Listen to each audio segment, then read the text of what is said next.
BJP నుంచి MLA కోట MLC అభ్యర్థిగా Somu Veerraju nomination పత్రాలను అందించి స్క్రూటినీ విజయవంతంగా పూర్తి చేసుకోవడం జరిగిందని బీజేపీ ఎమ్మెల్యే పార్థసారథి అన్నారు. 5 స్థానాల్లో బీజేపీకి ఒక ఎమ్మెల్సీని కేటాయించారని, బీజేపీకి అవకాశం ఇచ్చిన సీఎం చంద్రబాబుకు పార్టీ తరపున ధన్యవాదాలు తెలిపారు. ప్రజలకు మంచి పాలన అందించేలా కూటమి ప్రభుత్వం నిర్ణయాలున్నాయని, గత ప్రభుత్వంలో డబ్బులను ఏ విధంగా పక్కదారి పట్టించారో ప్రజలందరూ గమనించారని చెప్పారు. సాయంకాలం వరకు జరిగితే ఈరోజు కూడా ఇప్పుడు సభ్యులు లేరు కదా అని తూతూ మంత్రంగా ఏదో బిల్లు ముగించేయచ్చు మేము కూడా, కానీ అలా చేయట్లేదు.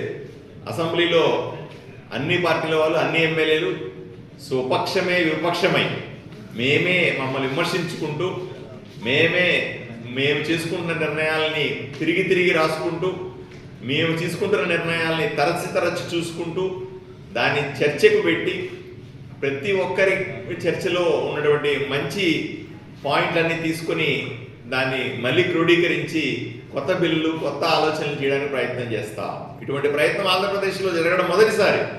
ఎప్పుడు ఇట్లా జరగల, ఏకపక్ష ధోరణితో జరిగేది అన్నీ కూడా.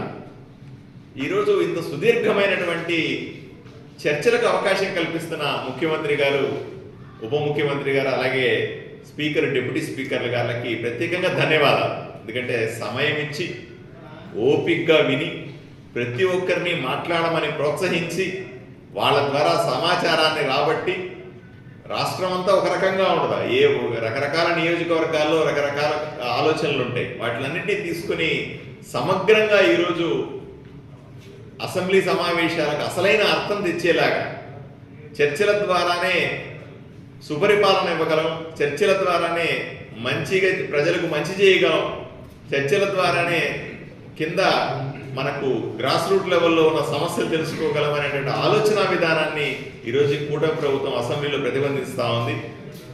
దీనికి ప్రతి ఒక్కరు